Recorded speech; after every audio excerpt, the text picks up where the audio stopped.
your favorite player on the top boards in depth. We do have dedicated streams where you can follow them move by move and catch the action exactly how it happens. Speaking of good scores for our players, this one is, well, Hans is dominating. Abhimanyu Mishra, well, he's 6 years older, so partially this result comes from when Mishra was like really a kid. No, not really.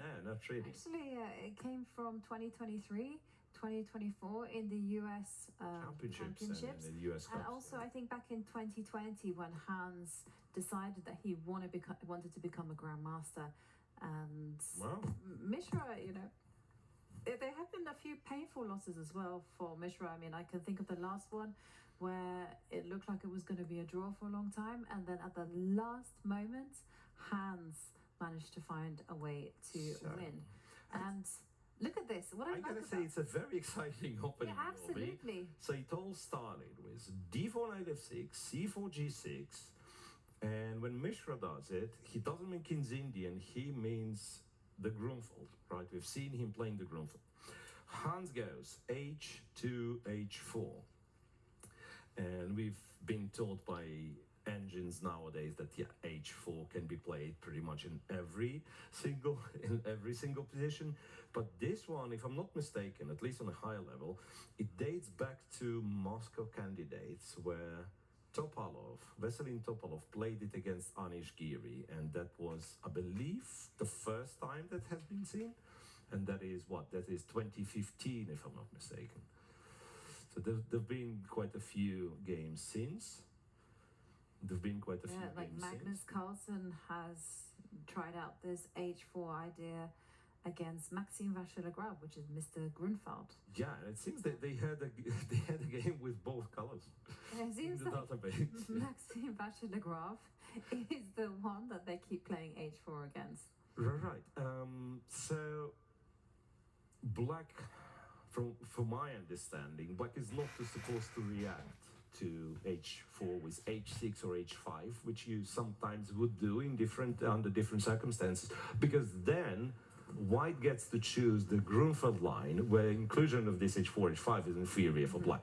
Right, so Black is supposed to kind of try to strike in the center, and historically, the very first reaction was to go for the Benko with the inclusion of g6 and h4.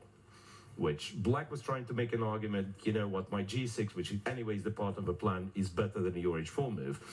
And it's kind of, it's somewhat of a tricky situation, because yes, h4 is not the most useful move in the Benko, but Benko itself is not the greatest opening. So it's risky. Yeah, so people started doing other stuff. And I have to confess, I haven't seen this line. Apparently it is a theory, just like I didn't check the line in ages. d5, c takes d5, c5.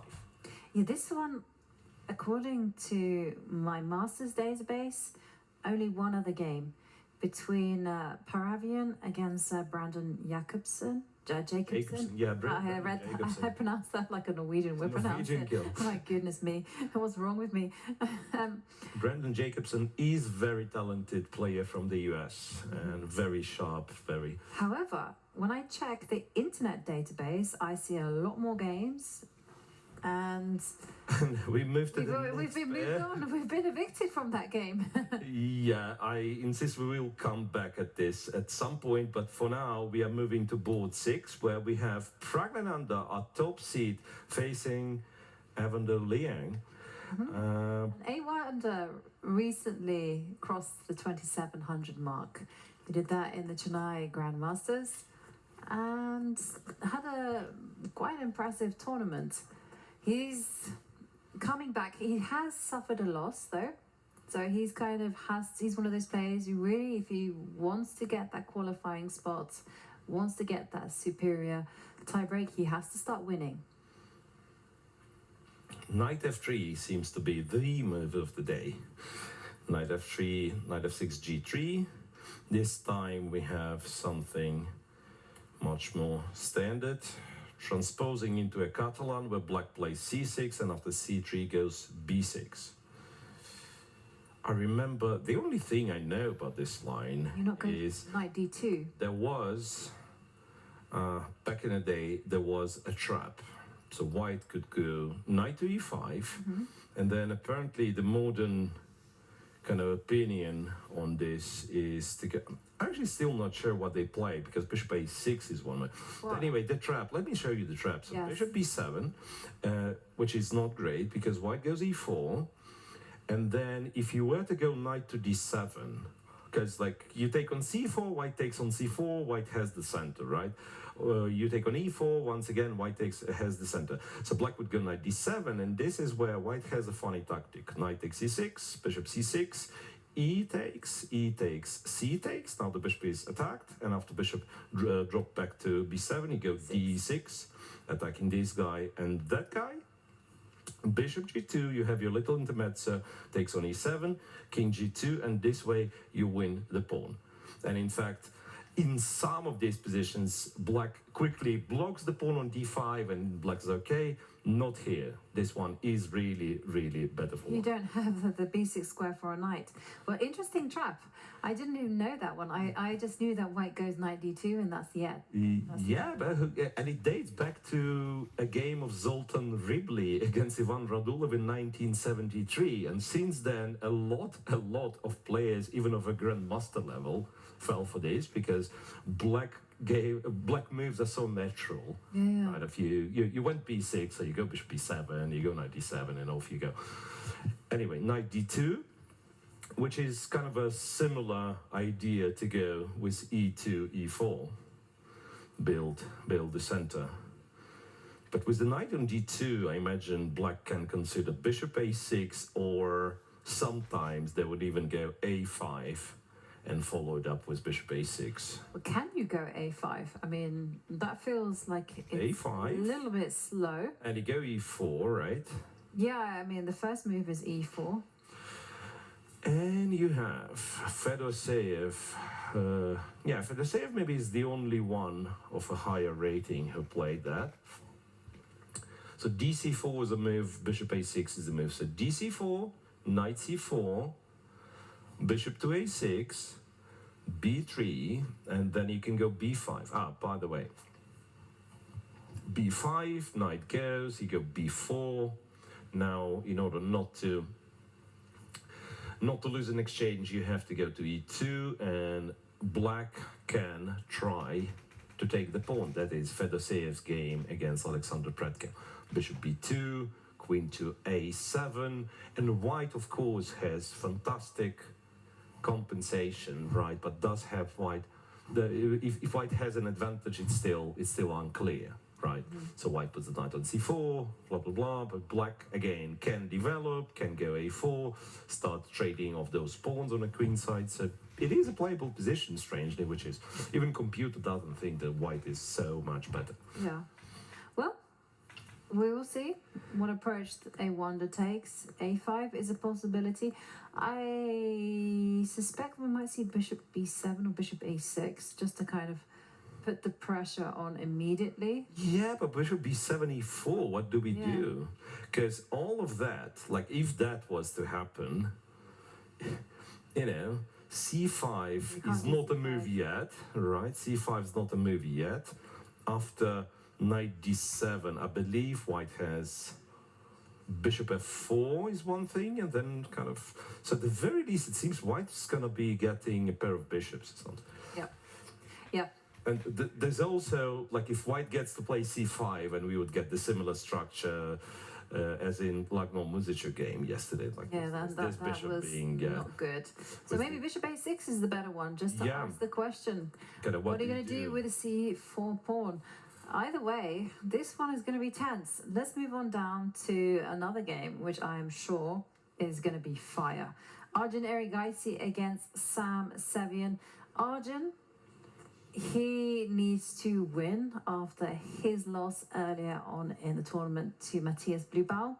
So he goes for something where you see the unbalanced pawn structure, and already there's a pawn sacrifice on the board. Again, starting from knight f3. Yes. d4, and this one, I've already mentioned that it's like, somewhat of a controversial position to me because, you know, black entering this one accepts to play the reversed, kind of with colors reversed, the position from Benoni defense, a modern Benoni rather. And that means black will be playing the known position 2 tempi up. One from reversing the colors and the other tempo from black going e6 and then going e5. So, which begs the question, is Benoni really that bad that you can enter the position? Yeah, Benoni used to be, the belief used to be that it's a very sharp opening, it's risky of course, but not with 2 tempi.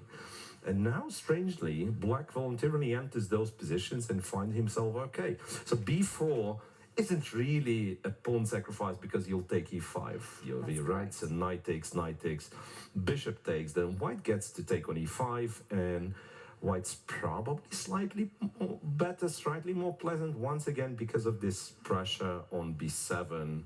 Well, you have to play quickly with the pieces. Yep. So therefore, black goes rook e8, defends the e5 pawn, so now b5, the knight can move. White follows it up with rook e1, once again targeting e5. This time, though, if you were to take on b4... You can take the knight. You do the same. I was thinking the rook is hanging, but you take with the rook. Yeah, you take with the rook, and once again, this is somewhat better for white. This is somewhat better for white, and... just to mention, there are sometimes ideas, if you do not trade the rooks with, if black doesn't trade the rook, that rook can go to b5, you know, like you go, I don't know, bishop g4, and then, no, okay, in this case, you actually trade the rooks. Yeah. Never mind. It's a rook e1. Yeah, rook e1. Right, so rook e1, and black finds himself in an absolutely similar situation. Well, no taking on b4 for Sam Sevian. Well, a7, a6. a6. a7, a6, and now white would play b5, but... I have a few moves in the database. Bishop g5, setting up a pin. That's option number 1. Another one is to go a4 to insist on going b5 at some point.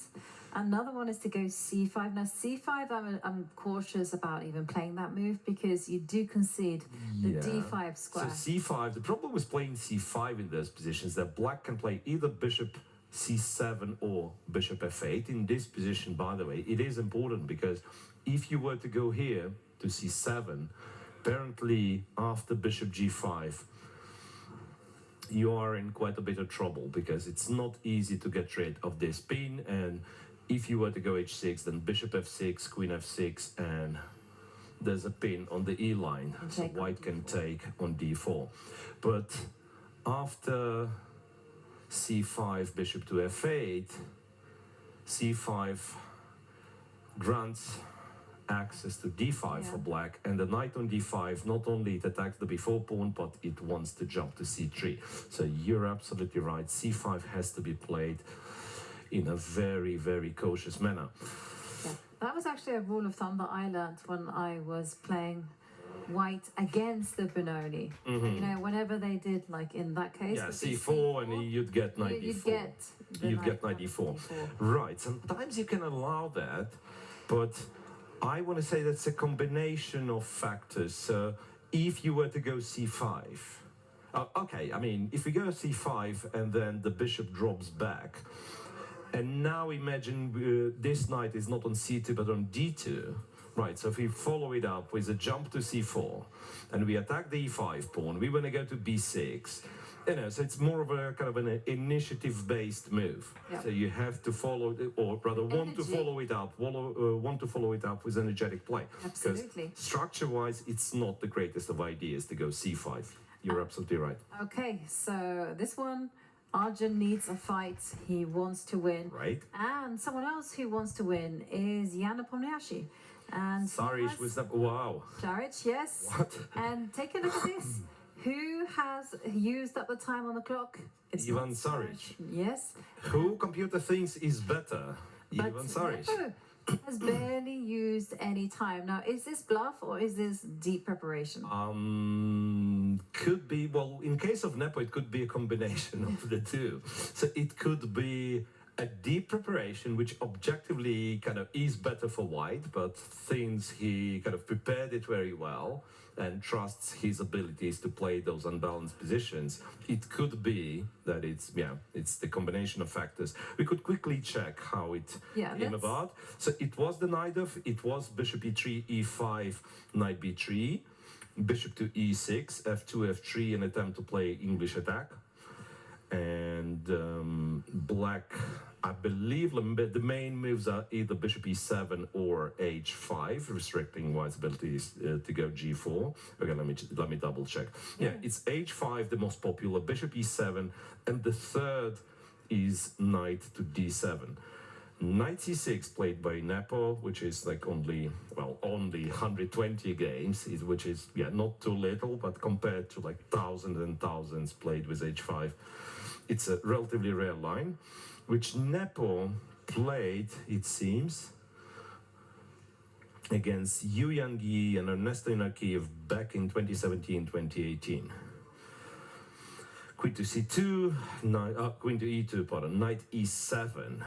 Isn't it provocative, Yofi? Knight e7, he really wants this d5. g4 and h6, stopping g5 for now, castle's long, and he goes d5. Now, watch this next move. Sorry, I peeked ahead. Yeah. Hang on. Where did we lose? Where did we lose all of the theoretical moves? So apparently queen e2 was still played, not against Nepo previously, and knight e7, the awkward, provocative move, as I called it, is the new move. It is the new idea. So knight e7, g4, h6 logical, castle long, d5 logical. That's why you went knight e7. And Saric's move, knight to d4, happens to be the first choice of the computer. It's a piece sacrifice, very, very sharp. E takes, bishop takes, queen goes to a5.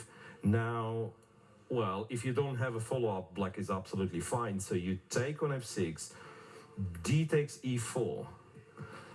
Doesn't capture the bishop. The d takes e4. Now, if you wanted to keep the bishop alive, like you were to go bishop d4, black is absolutely fine according to an engine. Knight c6, once again tackling the bishop, and I imagine if you move backward, black develops bishop b4, black castles short and goes for initiative. So white continues offering this bishop sacrifice, captures on e4, then black has no choice but to take it, queen to b7 and rook to c8. So now there are some crazy lines. So there is bishop a6, there was queen takes a6, to which black, in order not to lose, has to trade here. Then bishop b5 is the big thing. And you're just so you have to capture on c3. Compi says b takes, knight to d5. Right. Check, king to e7, it would go on and on and on. That's what a position. Computer thinks white is better, but then again, like it is not impossible. And also bearing in mind that Nepo has more or less played this instantly. Right. It suggests that he's checking this with engine of higher depth. But we do have a move on the board. Bishop a6. a6. And now the question is like bishop g7. And then bishop b5. Does this only move? Only move.